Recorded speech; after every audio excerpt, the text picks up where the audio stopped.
From the East and the West, you've heard others, but now you've tuned into the best.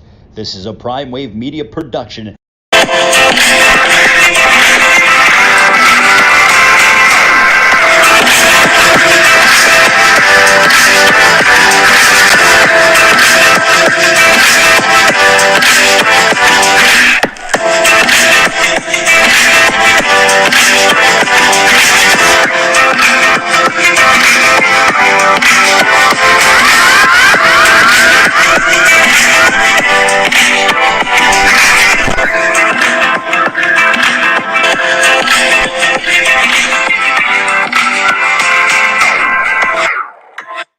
What's up, world? It's the one and only PopTV ICV PrimeTime Capper, and it is time for the premier sports betting show, the Primetime Angles Live. And I have my boy, Jeff Dawson with us today as well too.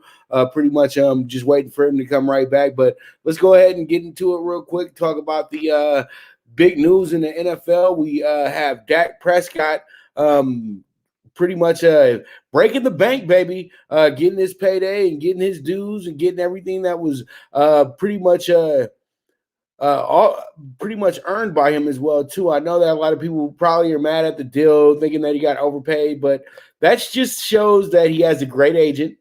And I don't call it getting overpaid. I just call it getting paid on time, because pretty much, as you know, the quarterback rate is going to go up. And right now, you have a $45 million man in Kansas City. Now you got a $40 million man in Dallas. And this was the way it was supposed to be. This was the exact number Dak wanted. Dak did do the right thing as well, too, by going ahead and pretty much taking a shorter deal. I like it. I like the fact that he took a shorter deal. Which is funny about this deal is he's going to make $75 million next season, but he already gets 66 off top as well too. So pretty much this deal has pretty much been paid for in the first two seasons in a sense. So if there's a flop somewhere in this area, the Cowboys can get out of this thing fairly quickly. So let's go ahead and bring Jeff in and get his thoughts on Dak's big payday. Jeff, what's going on? How's everything going, brother? I know I'm already putting you right on the spot. What do you think about Dak's big payday? I think it was a deal that was it was coming. I mean, obviously Jerry was pinned into a corner, didn't want to sign him last year, gets hurt. When you think about, he was asking for 40 2 years ago. Jerry said, nah. Well, then he goes to the Pat Mahomes money in 50. When the franchise tag pops is 37.5. Okay, there's nothing you can do. You got to sign him long term. So what do? He's guaranteed 126. He gets $66 million just to sign his name, $9 million for the salary this year. So that's $75 million just for this year. And then the next 2 years after that. So I think it's a win-win for both. They both need each other. You got some great young wide receivers there.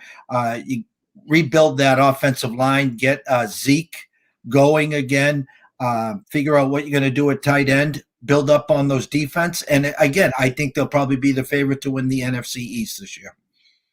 Well, you know what? As they always say, the Cowboys, just like the Yankees and the Lakers, it's ring or bust every season. It's not, it's no building here. It's none of that. And, the Cowboys made the right decision, because they could have easily said, okay, we can go ahead and get one of these, high-end rookie quarterbacks here in the first, the first round. We can trade up for that situation if we wanted to, easily. And pretty much they said, no. We're going to go with our guy, Dak, who pretty much did the same exact thing Tony Romo did when he was able to ascend to the position and find himself, bleeding the Cowboys and being the actual person that they need to move that engine. You know what I mean? It's tough to find a quarterback in the NFL. A lot of people have to understand that. You see, it took the Browns almost 20 years to get a good quarterback.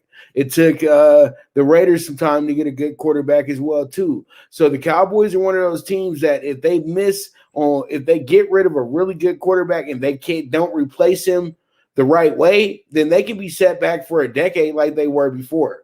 So pretty much the Cowboys, I feel like they made the smart decision here, where literally they're guaranteeing Dak 2 years. in my opinion.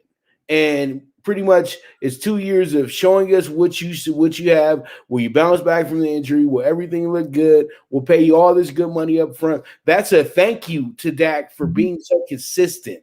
But the next 2 years is going to be really where they're going to be. That's where you get the extension at, if you're going to be doing any good right now. So Dak opened himself up for extension a little bit earlier instead of signing one of these crazy ass 15-year deals that, pretty much, leaves you with no leverage, in my opinion. So there it is with that. And any final thoughts on this before we move forward, Jeff? I think Shefty said it great. And the fact is, he is setting himself up, as you just said, for an even bigger contract in the next couple of years after this contract. We all know it's a 3-year deal, okay? And you are correct. Thank you for your service. Thank you for what you have done for us. Now it's time.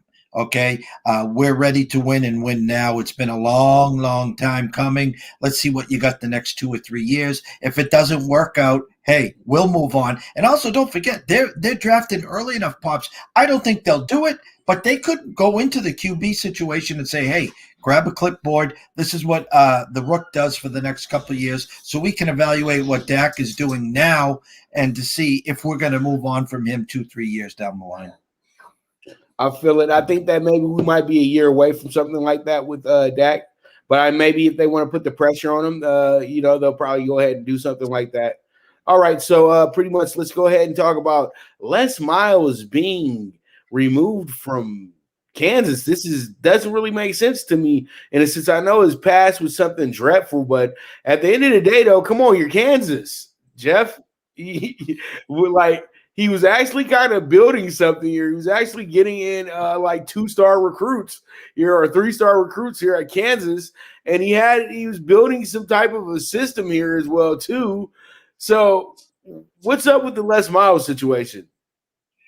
I haven't read too deep into it. I know it wasn't pretty. I guess while he was back in the day at LSU, would bring in the young pretty girls maybe off campus / hotels for interviews, and I guess the prettier ones shined and were getting the jobs or whatever it is.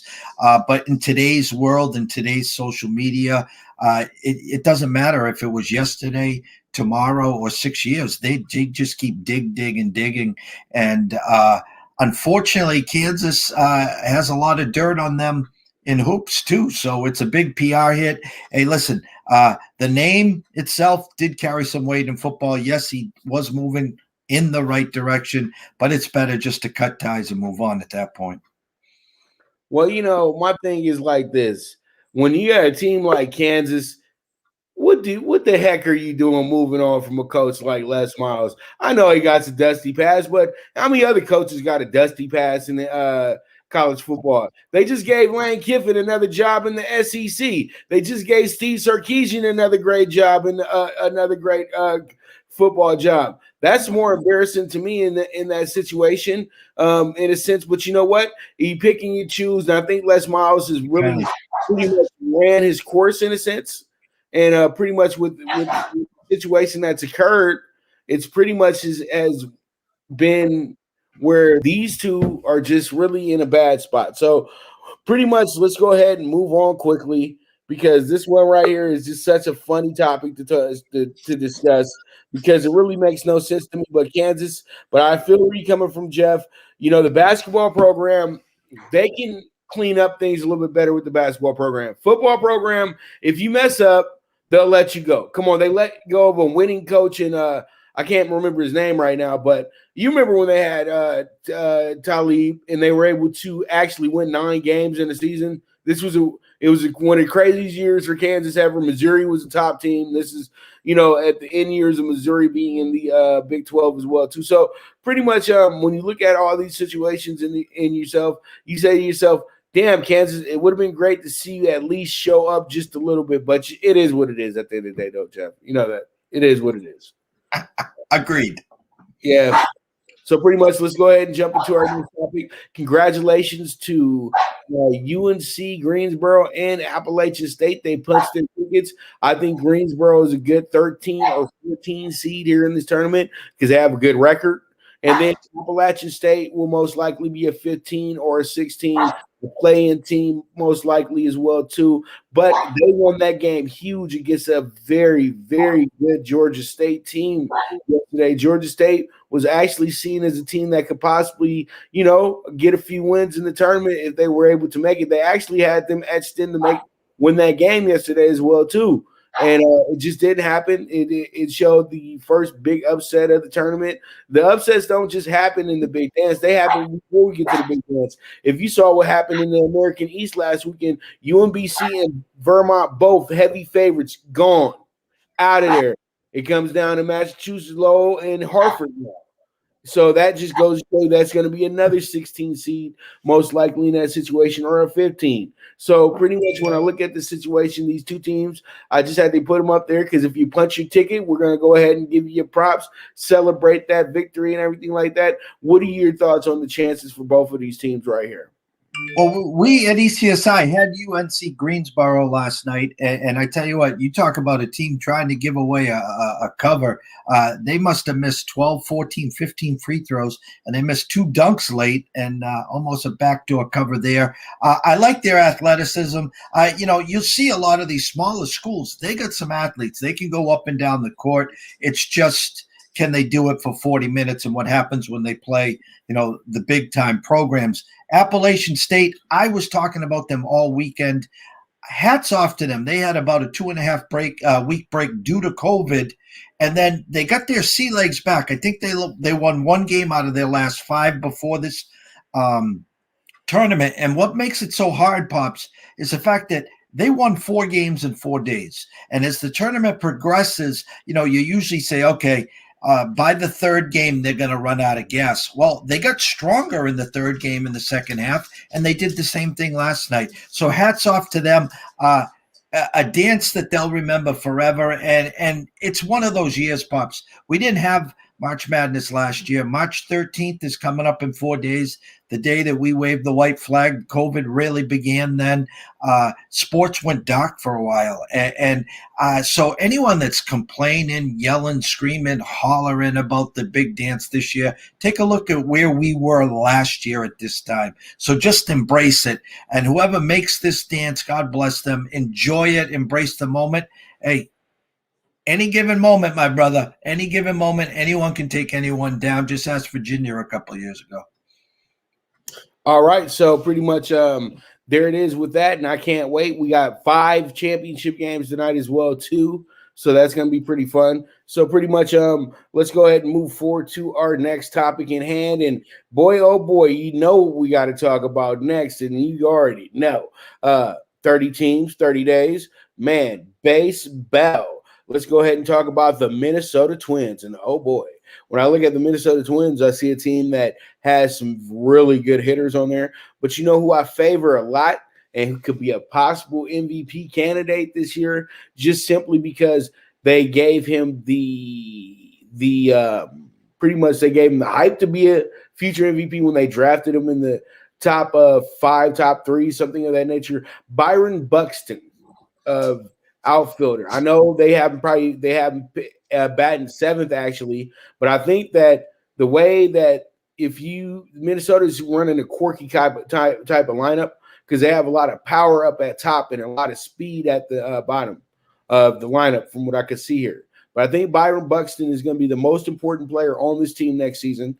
You still do have Nelson, who's a home run hitter, but you know that he's only a designated hitter. Then you got Sano, who's very good as well, too, who could possibly hit 40 home runs next season.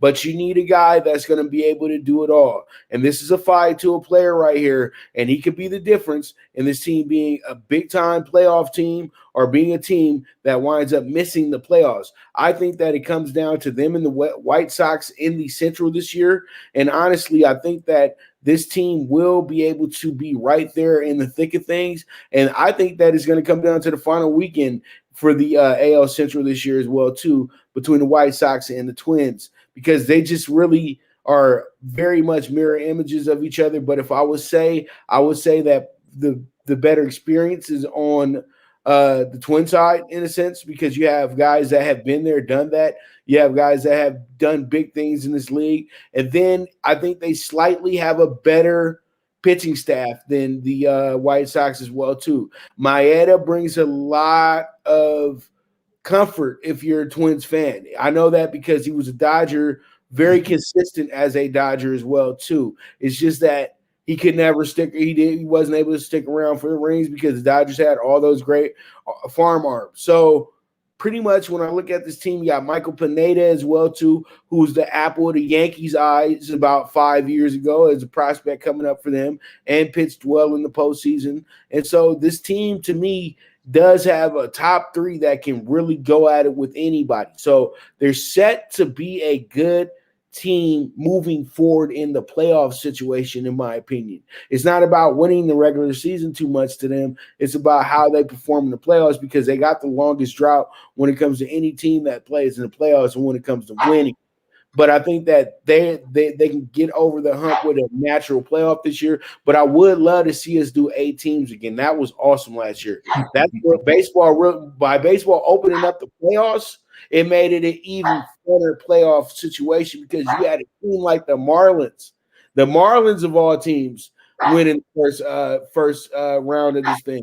And that's a beautiful thing to watch. Then it gave the Astros a kind of a redemption situation where, hey, you know what? We don't need all those extras for us to actually beat you.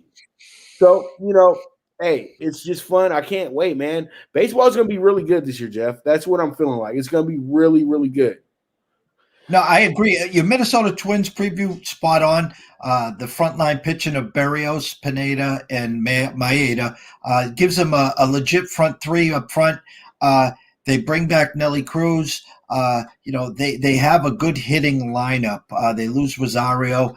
You talked about Buxton. I'm a big Max Kepler fan. And this team has been right there for the past few years. And you talked about their playoff woes. And I think if you go back in history, they match up against the Yankees every damn time.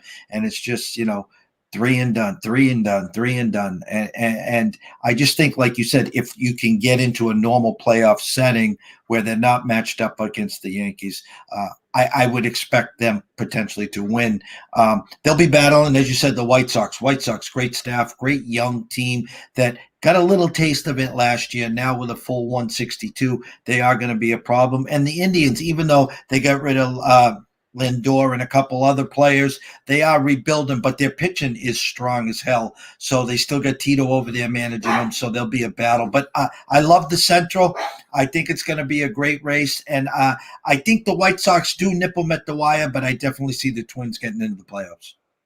Okay, and pretty much, and we saw the Jose Berrios graphic as well too. That's the top 5 guy for me next year on the Cy Young list as well too for the AL next season. If he can be consistent, get himself out of the 6th, 7th innings, you know what I mean, without being beat up on after having, a great game, because that was his thing. He would have a great game, and then one inning would just kind of unwind things a little bit. But I think this year with more experience, he's going to be much better. And I think he'll get the run support that he absolutely needs as well too. And my prediction for this team is easily to go over 88.5 games this year as well too.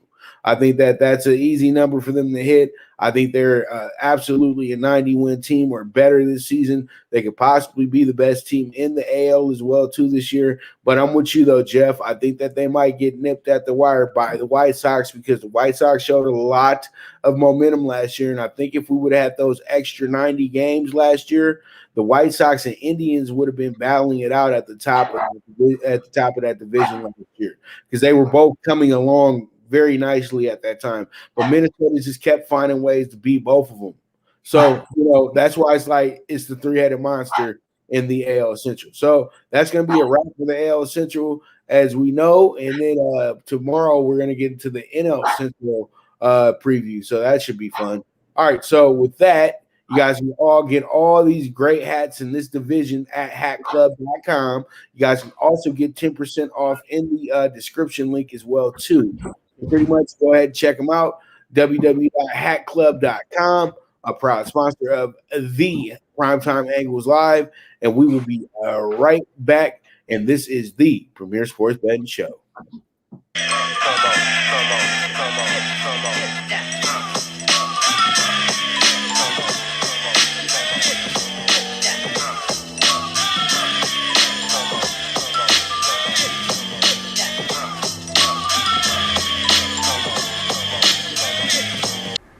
The Viget app, where social media meets sports betting. Get the latest line movements in all major sports. Track your daily bets, daily contests, the NFL over-under contest that pays out $10K in cash prizes. This is a cutting-edge app that helps betting be easy. Sign up with the reference code POPDBIC and you will be able to watch my daily show, The Primetime Angles, as a resource to building that bankroll. Viget is available in your Apple or Google Store on your iOS or Android. The social sports betting app, Viget. All right, we're back with the Primetime Angles Live with the one and only Pop DBIC, the Primetime Capper. This is the premier sports betting show, and I am with the Don of Cape Cod himself, Jeff Dawson. And let's go ahead and get into what we love so much, college basketball. You know what? They messed me up. I ran out a little bit of time, but I was going to throw a great memory out there because you guys know 25 years ago, the greatest game was of my little lifetime was ever played, because I was kind of young at the time as well too. I think I was about 11 or 12. But the thing is, though, we have the UConn Georgetown game, Garden Iverson versus Ray Allen. OMG, what a night. You know, that was one of the best broadcasts that ESPN ever had in general, period. And that's still a game that lives on in my memory, because I saw it from the tip to the final basket made by Ray Allen. That game was absolutely incredible because Georgetown was coming in there really like the dark side, for real. Like if it was Star Wars, you had the Jedis versus the evil empire. And that was like pretty much the last real dominant team that John Thompson had, with Victor Page, Allen Iverson, Jerome, the Junkyard Dog. You know, I'm just going off this. Othello Harrington, 4 guys who went to the NBA on that side. And then you got 2 guys on the UConn side that went to the NBA, Travis Knight and Ray Allen. That was a great game. That was a hell of a game. And did we know that Ray Allen and Allen Iverson were going to play such a big part in the NBA's future as well, too? That's what makes that game so amazing to me, that, you know, it was all year about Ray Allen and Allen Iverson, and everybody was really – Ray Allen is the clean cut, the white knight. Allen Iverson is this hip-hop street kid that's just another Georgetown sensation. You know what I mean? And it was just a fun atmosphere, a fun game to watch. And boy, oh boy, I love that season in general. And you know who went off and won the national championship that year as well, too, 1996. It was a great year. Pretty much 1996 national champions were the wasn't the Bruins, but it was the wasn't it Arizona that year, Jeff? 96. Was it was Kentucky. It was Kentucky because they beat Syracuse in the final. Because they beat Massachusetts, and they got a big win over they got the big win over Massachusetts. Syracuse beat Mississippi State with Eric Dampier and crew. John Wallace had the game of his life that night as well, too. So let me just get that. Let me get out. I'm feeling like Doc and Marty right now. Let me get the hell out the time machine real quick and come back down to where we're at. Let's talk about the ACC Tourney bracket real quick. We already have a game going on as we speak right now between Pitt and Miami. Jeff, do you got a score for me?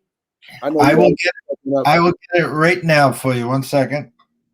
All right, because the thing is, I see Pitt's in a good position to me because they get to play against Clemson in the next round. Pitt or in Miami, but if Pitt wins the game, they're the team that can give Clemson fits, in my opinion. I think Pitt is the dark horse here, but really Notre Dame, as you already know, Mike Brey can always get the mojo going at this point in time of the year. What are you thinking of this bracket? Who's the dark horse team on your side?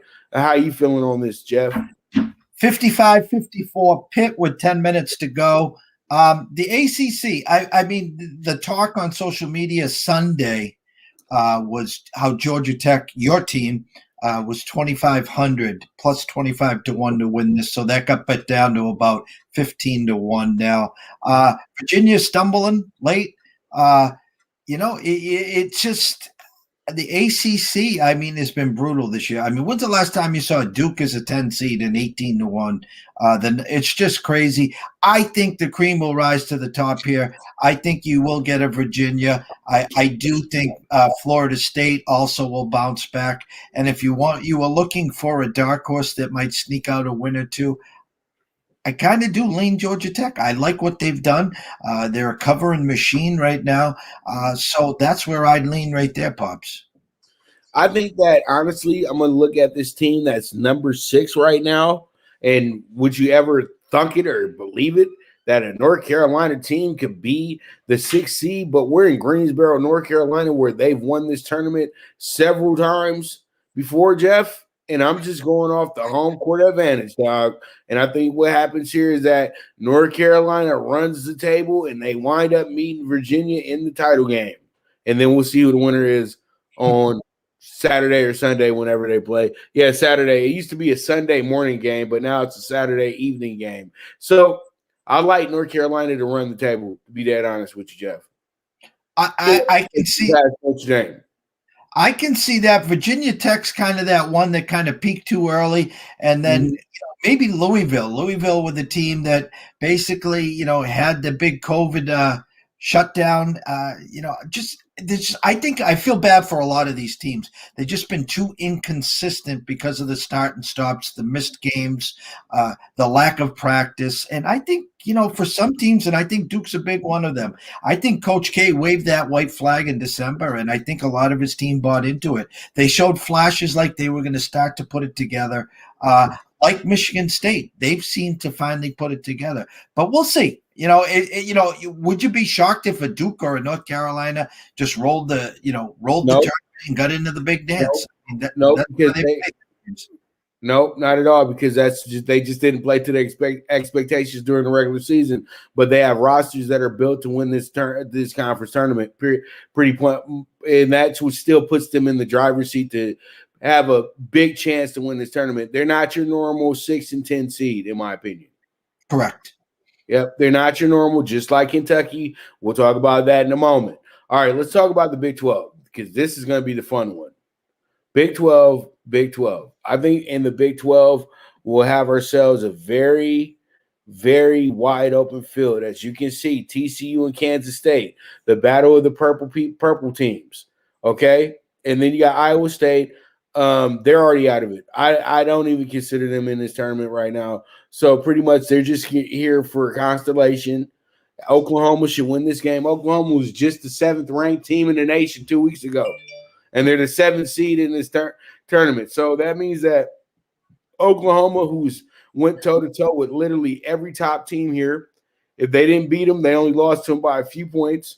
And Oklahoma does loom the danger for everybody on that bottom half of the bracket, especially primarily Kansas, a team that is now feeling themselves a little bit more than they did before. And they, what it is. They want to go ahead and try to, pretty much run this table, show everybody that they're still Kansas and they still run the Big 12. Baylor, on the other hand, I think that they actually are kind of cakewalking to the championship game unless they play this hot Oklahoma State team that's just been wanting to upset everybody. But I still think that they could smoke them even with Cunningham or not this weekend as well too. So pretty much when I look at this, I think that to myself that Oklahoma has a good chance to make it to this title game, but I think that we kind of already know what's going to happen here though. Right, Jeff?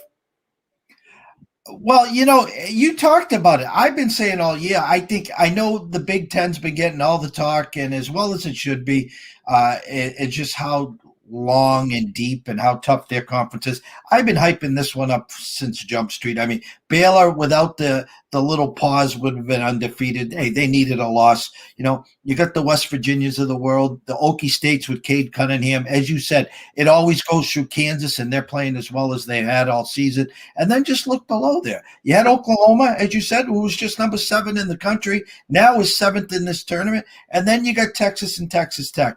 Looking at this, I just got a gut feeling that Tech's going to get hot here, and I'm looking for a Baylor and Tech final here. Obviously, if it's Baylor and Kansas, I wouldn't be shocked either, but I think Texas Tech is the dangerous one here. Yeah, they beat the Horns twice this year, and it's crazy. They're the 6th seed. The Horns are the 3 seed. But the Horns got the good win over Kansas. They got a good win over West Virginia.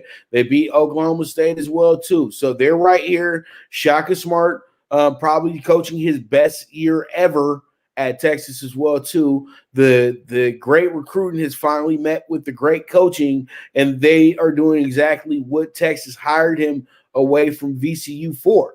So pretty much Big 12, I think Baylor runs this table, and I think Baylor has their shining moment here in the Big 12 championship game, beating down Kansas. It won't be. I don't think that it will be a close game. I think they absolutely crush Kansas to send a message to the rest of the nation that this was a warm-up, but the real thing is about to happen next week when we get to the big dance.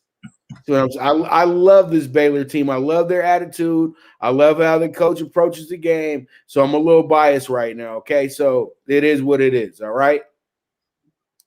Okay, so pretty much let's go ahead and move forward and talk about the apple of our eye, the Big East Tourney. Jeff starts tomorrow as well too, and Georgetown, Marquette.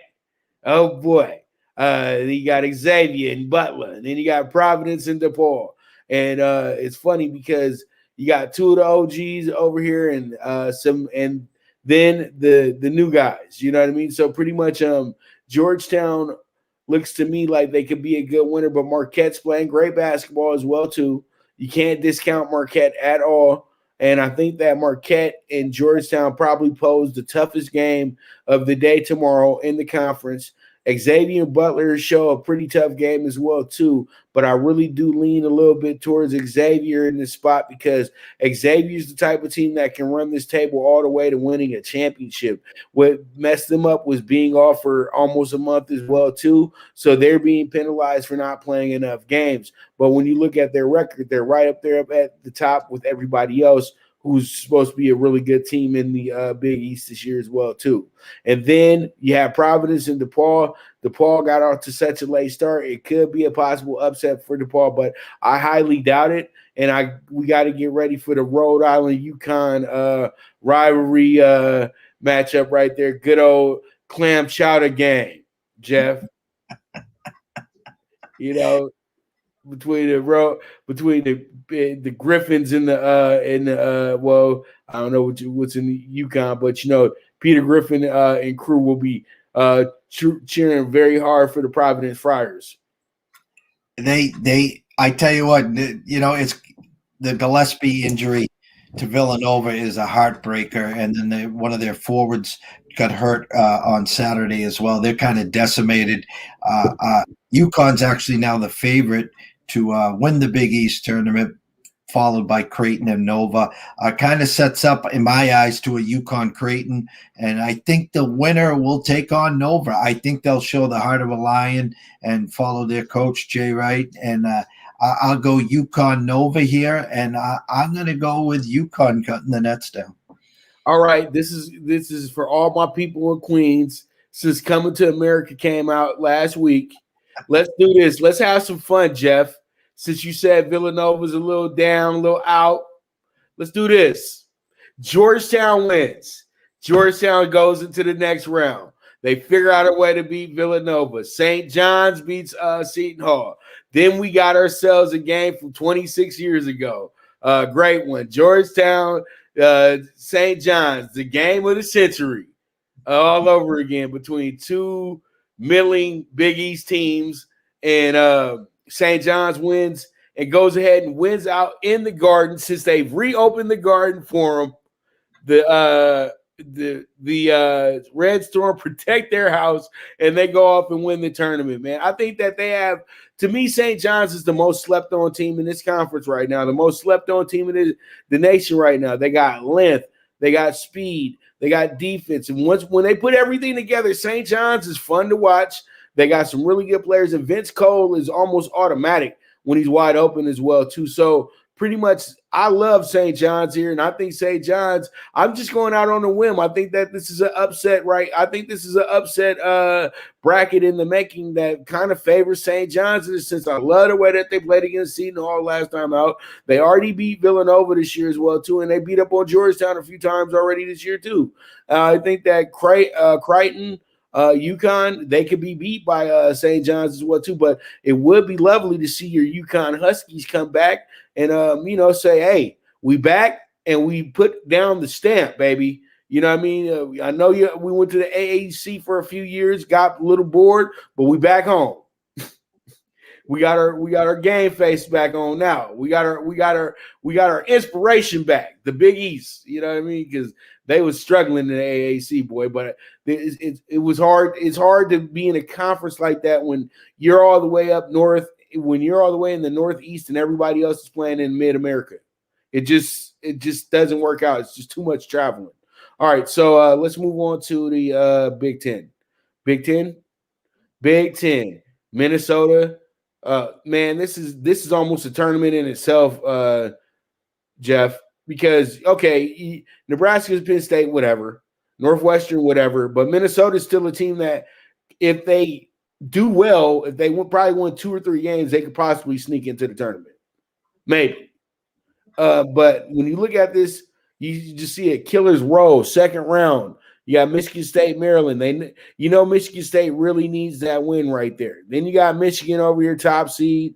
They'll be waiting on the winner of that game. Ohio State coming through. They're really kind of in a spot where nobody expected them to be at, but they're still one of the best teams in the nation, but they're number 5 in this they're top 10 team, but they're number 5 in this tournament. And that's what makes it so fun. But then they really set up for a great semifinal game against Michigan if everything works out. And then, you got the big rivalry in a sense. And I think what happens there is I think Michigan is not going to make it to the finish line here in the Big Ten bracket. I think that Michigan is starting to feel the punches a little bit more now. You know what I mean? Before they were looking really good. And then when they took that break, they came back, they looked really good. But then the pause button hit, where reality sinks in, Jeff. So pretty much, what are your thoughts on the Big Ten real quick? Death row. I mean, you talk about Michigan and Michigan State, who just played each other twice last week, and they split. I can see, obviously, that is that matchup there. I can see Ohio State getting all the way through and beating Purdue and playing the winner of Michigan State. And on the other side, you know what? I think Indiana's got one little run in them left. I see them beating Rutgers. Illinois right now, I was talking on social media yesterday.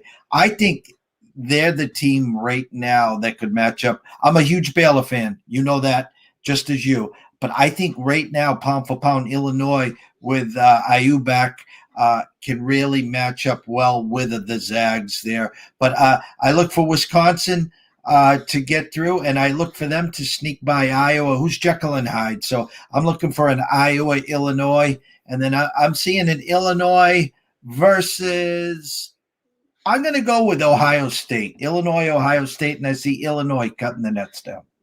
I think Ohio State runs the table here because they got to be pissed off from losing to Michigan State, and then lost to Illinois as well too. This is their best revenge situation as well. And you know what? I've seen Ohio State perform very well in situations like this when you made them a 5 seed, a 4 seed, or something of that nature in a Big Ten tournament. But regardless, though, this is going to be absolutely warfare here, and I cannot wait for the Big Ten tourney. I think it's going to be epic, Jeff, to be dead honest with you, because it's not going to be about day 1. It's about day 2, in my opinion. You know what I mean? And then when I say, okay, what team could be a team that could kind of make some trouble on opening playing on opening day? Minnesota, without a doubt. Richie P, Rick's son. I think that pretty much, they have had some really good home games and everything this year. They got a pretty good roster as well. They just kind of ran into a little bit of buzzsaws and things of that nature. But it's all in all, it's all good. We move forward. Let's talk about my home conference, the Pac-12. And in the Pac-12, we have ourselves some really good games. Arizona State, Washington State match it up. early. Oregon is the 1st seed here. UCLA is the 4th seed. The USC is the 2 seed, and then you got Colorado for highest seed they've ever had in this tournament as a 3 seed. I think that pretty much Stanford is a team that could really pose a danger here at the bottom half of this bracket, because the thing is they got the kid Zaki Zariah, and he's pretty good. And pretty much he's an NBA prospect as well, too. And congratulations to Evan Mobley of USC on winning Player of the Year as well today. So pretty much this is going to be a very fun tournament to watch, because you have a lot of guys with NBA hopes that have NBA, that have NBA bodies, things of that nature. So I think you'll see a different type of tournament with the Pac-12 tournament. You'll see a lot of very skilled players. They're going to be here in Vegas at T-Mobile Arena as well too. So it's going to be awesome to watch this unfold. And I honestly think what happens here is that we have a big monster upset team that's going to run the table throughout this thing that plays on the first day. I don't know if it could be Stanford. I don't know if it'll be Arizona State, but those two teams are on that or catch my eye with that. Not Utah at all. Utah is kind of in a rebuilding phase right now. They'll be better next year. And I think UCLA's game against Oregon State is a good ode to Oregon State being a much better team this year. But I think that we already know what's going to happen. I think UCLA is in the semis, and we could possibly get a UCLA. I think UCLA is going to find themselves in the final Saturday. I think we wind up getting UCLA versus USC. It would be awesome to see a third game between those two teams who played 2 epic games before that. So, Jeff, what are your thoughts on the Pac-12? Well, we know it's March, and that means one thing and one thing only in the Pac-12, and that's Oregon and covering. I mean, boy, that coach just finds a way. Hold on, Pops.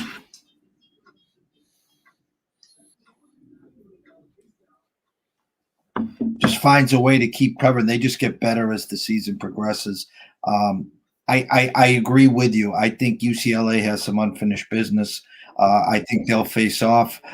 I'm hoping for UCLA. I'm rooting for them to get to that finals. But I got USC. I get them with a little chip on their shoulder, as you talked about, Mr. Mobley and company. And I see them running the bottom bracket, and I see them cutting the nets down and winning the Pac-12. All right. So pretty much Pac-12 is going to be fun. I think that it's going to be live, and it's going to be it's always a good tournament. And I think that pretty much Vegas is a great place for it to be at, but I would love to see them kind of move around a little bit, maybe put it in Phoenix and maybe put it up in the Bay, or Seattle. That'd be pretty fun as well, too, because there's a lot of basketball tournaments in Las Vegas. They're just now wrapping up the West Coast Conference tournament, and they'll have 2 more tournaments, I think, there this week as well, too. We will have the Mountain West tournament will definitely be there at Thomas Mack. And there's going to be another one at the Orleans as well, too. I think the Big Sky takes over the Orleans. So there it is with that. Let's move on to the SEC, our final bracket. And the SEC, okay, the SEC is a very, very the SEC is something else, brother.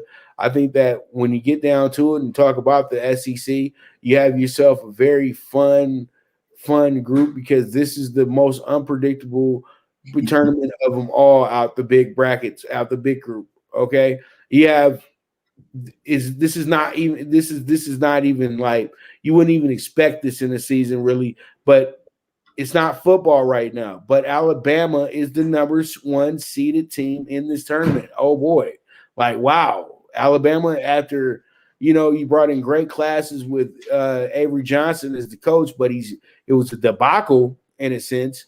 Now you got yourself a pretty decent coach, and you find yourself in the position that Avery Johnson promised to put you guys in, but he's not the head coach right now. So they're the 1 seed. Then you got 2 seeds. You got the 2 seed in Arkansas, who I think that could be your tournament winner as well, too. Arkansas is in places that they haven't been since they were in their last national championship game as well too, Jeff. You know what I mean? So pretty much when you look at this situation and you look at everything that's occurring, this is going to be a very fun tournament. I would say one thing: don't fall in love with LSU. That's all I can say. Don't fall in love with LSU.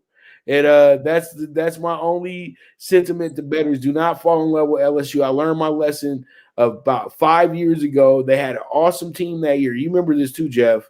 They had a really good team that year, and they came into the tournament, I think, the second or third seed, and I had just made some big money off of them the week before in the Arkansas game, and they absolutely were flopped out. They lost to the hot Auburn team that wound up playing in the championship game at the end of all of it, you know.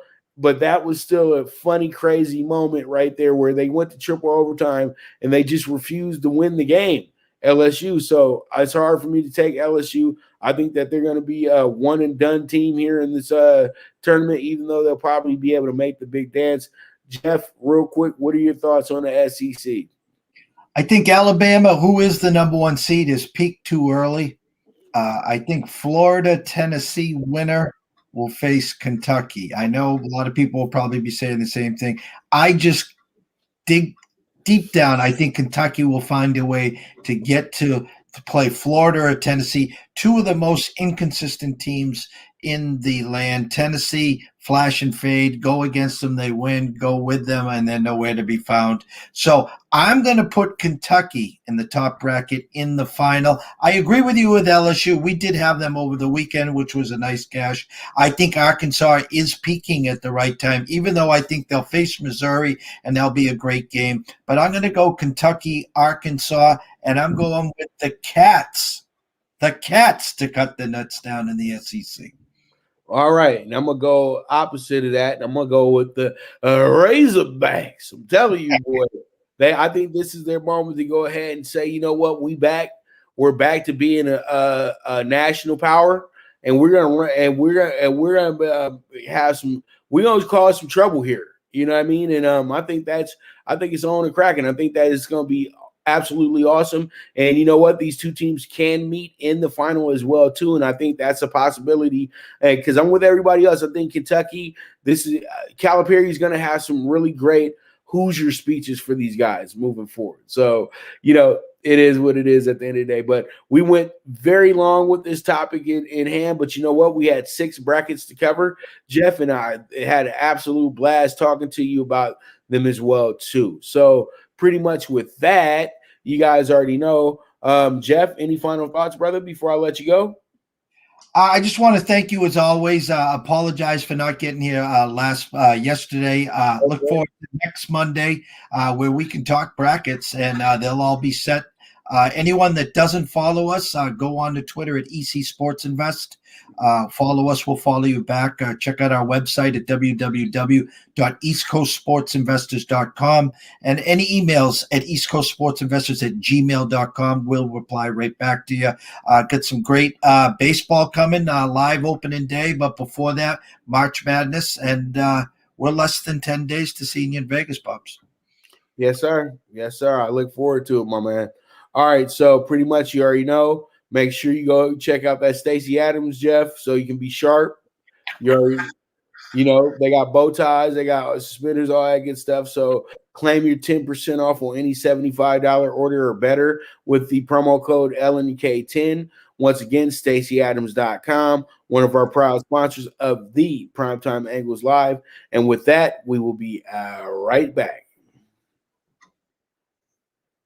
Good News Only Racing Club, led by the legendary Doug O'Neill, the trainer of 2 Kentucky Derby winners, and I'll have another in Nyquist. Also trained 2-time Breeders' Cup champ Golden Sense, who are just a part of a long list of thoroughbred champions trained by Doug O'Neill. The Good News Only Racing Club has a young core of horses to look out for in Dennis's Celery, Irish Heatwave, and Notre Dame, just to name a few. Win the day every day with the Good News Only Racing Club, a proud sponsor of the NFL Bet Exchange. From the East and the West, you've heard others, but now you've tuned into the best. This is a Prime Wave Media production.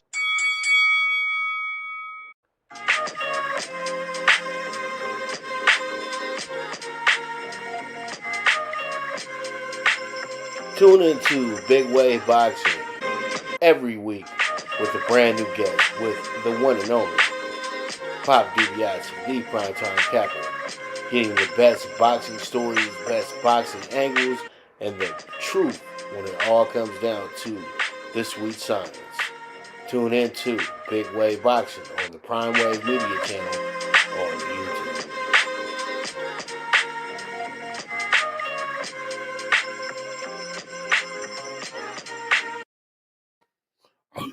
All right, we are back with the premier sports betting show with the one and only CBB PrimeTime Capper. And boy, oh boy, let's go ahead and get into it. The CBB Bets List, and we have the ACC Tourney up first. We missed out on the first game, but we do have BC going against Duke. I have BC covering today with the plus 13. We'll see how it shakes out, but I do like Duke, BC today to get the cover over Duke with the plus 13. Let's see how it goes. All right. And then we got Notre Dame going against Wake Forest today. I think Notre Dame should absolutely trounce Wake Forest today because Mike Bray always plays up to standards. He always plays up to at a high level in this tournament. His teams, well, not him because he's the coach, but his teams always play at a high level, and they're always ready to go ahead and, win the game, man. So pretty much I do like where we're going with this one as well, too. So that's why I'm going to go ahead and I'm going to take Notre Dame with the -8, and that's the opening round of the ACC Tourney for you guys. And that's what we're going to be rocking with right there. That's going to be our group for tonight. All right, we move forward to the Big West first round. I'm going to rock with Cal State Northridge. So when you see CSUN, that means Cal State Northridge, the Cal State, California State University of Northridge, the Valley Boys. So pretty much I'm going to go ahead and take them with the -140. Let's see how it goes. And then I'll go ahead and drive on down to Anaheim or into the Orange County area, actually, and we have Cal State Fullerton, a very, very unique school in a sense, but I think Cal State Fullerton has themselves a game that they should win. If they do overlook this team, though, they might run into a little bit of trouble, but if they play their game, they should be absolutely fine. So there it is. I'm taking Cal State Fullerton today with the -6. Single what you like. Let's see how it shakes out. Now we got the Colonial title game. I'm going to take Elon, who's been good to me the last few days. I'm going to go ahead and take them with the +170 to win this game straight up. Let's see how it shakes out. Elon with the +170, Colonial title game. And then we have the Horizon title game, and I'm going to go ahead and take Cleveland State in this spot. I think that Cleveland State will be pretty good on the money for us tonight and everything like that. And I'm going to go ahead and take them with the -145. And then we have our Metro tourney for today as well, too. I'm going to take Iona, Ricky P., Rick Pitino's squad. I think that they should be able to get themselves a big-time win to kick off the tournament. And, Money Making Manhattan is always ready to run the table here in this tournament, regardless of how their record is. So I'm taking them with the -150 today, and the Metro first round has started today, so pretty much let's go ahead and get it in. Well, actually, it started last night with the playing game, but this is the continuation. And also, if you tell last night, we did hit the rider bet last night at the +210. So, don't sleep on the wave, baby. Don't sleep on the wave. All right, so we move forward, and we have the NEC title game, the Northeast Conference, and I'm going to go ahead and take Bryant with the -6.5. I think Bryant goes ahead and makes their first tournament ever, and I pretty much they have played up to it, and they just deserve to be in the spot as well too. So we'll see how it goes, but that's exactly what I'm doing here. I'm going to go ahead and take the Bryant boys with the -6.5. Let's see how it shakes out. All right, and then we move on to the Summit title game. We're going to take Oral Roberts with the -105 in this spot. I think that they should be good money for us as well, too. And so that's what I'm going to do here is take Oral Roberts money line -105, and we move forward to the Southland first round, and we have ourselves with McNeese State with the -125 and the Incarnate Word money line of plus 105 as well too, and that's what's going to be our group for that right there. So pretty much with that, we have the WCC title game as well too, and pretty much you guys can go ahead and cash this one in, play the first half, the second half if you want to, play the team total. I think everything goes over tonight. This is going to be Gonzaga's finest hour this season because they're going to go absolutely nuts to win this conference title. They're not going to slip up at all tonight. They're going to try to take care of business early here and really have a resounding victory to prove a point to the rest of the nation. All right, so pretty much with that, you guys can watch all these games on FuboTV. We got FS1, FS2. You got Fox, your Fox Sports Local, wherever you may be. You got ESPNU. It goes on and on and on. So you have all these sports networks here, and you can go ahead and get it for free on me at when you guys go ahead and press the link in the show description that you guys see. Now, once again, it's 7 days for free on me. Press the show description so you can go ahead and get that deal. All right. And if you guys do want to move forward, it's $55 a month, no credit checks. And so pretty much once you're done with it, they will move on just like you will be moving on. Okay. All right. So there it is, FuboTV. Let's go ahead and get into Talking Tickets. Now, with Talking Tickets, we got our pick 6, 43-1. CSUN minus 140. McNeese State minus 120. Incarnate Word money line plus 110. We got the minus 6.5 on Iona, the minus 8 on Notre Dame, and the plus 4 on Southern Mississippi. All right, let's move on to the CBB Title 5. A new one for you guys, so pretty much this one will be a 30-1 ticket right here. And we got Brian here with the minus 6.5. We got Elon, who got bet down a bit when I was putting this parlay in at plus 160. We also have Cleveland State with the minus 155. We got Oral Roberts with the minus 105. And then we have Gonzaga with the minus 14. So pretty much we got a 30-1 ticket here. And hopefully we go ahead and get this one home as well too. So then we can go ahead and have us a really, really good day. So that pretty much means that you can make $600 off of $20 today. You can make a good amount. You can today. Seriously, you can. So, don't sleep on it, man. That's all I can say is do not sleep on this at all because you can make some good money today. You can also go ahead and put up $50 and maybe get $1,500 back. So it is what it is. So just go ahead and work it on out. So pretty much there it is with the CBB Title 5 30-1 ticket. Let's see how it shakes out. You guys go ahead and you guys can make these bets over at UWager, where the world bets at, using the promo code POP80. You guys will be able to get yourself a discounted, not a discount, but a 50% of a match deposit as well too. And pretty much if you put up 125, then they'll have back 6250 for you or something of that nature. You know what I mean? So let me give you a better number. If you put up 200, you get back 100 from them, and then it'd be in a free play. So let's see how it goes. But all in all, though, another great show. I thank you guys so much for tuning in and everything like that. And when we get, and I want to thank you guys so much once again for tuning in. We'll be back tomorrow at noon talking more college basketball, more MLB. Also, NBA will be back as well, too. So we'll have that in the fold. And so you guys just be ready. The movement is moving. And bet with your head, not with your heart. And so it is the premier sports betting show with the one and only Pop DDIC, the Primetime Capper. And this is the Primetime Angles Live. And I am gone.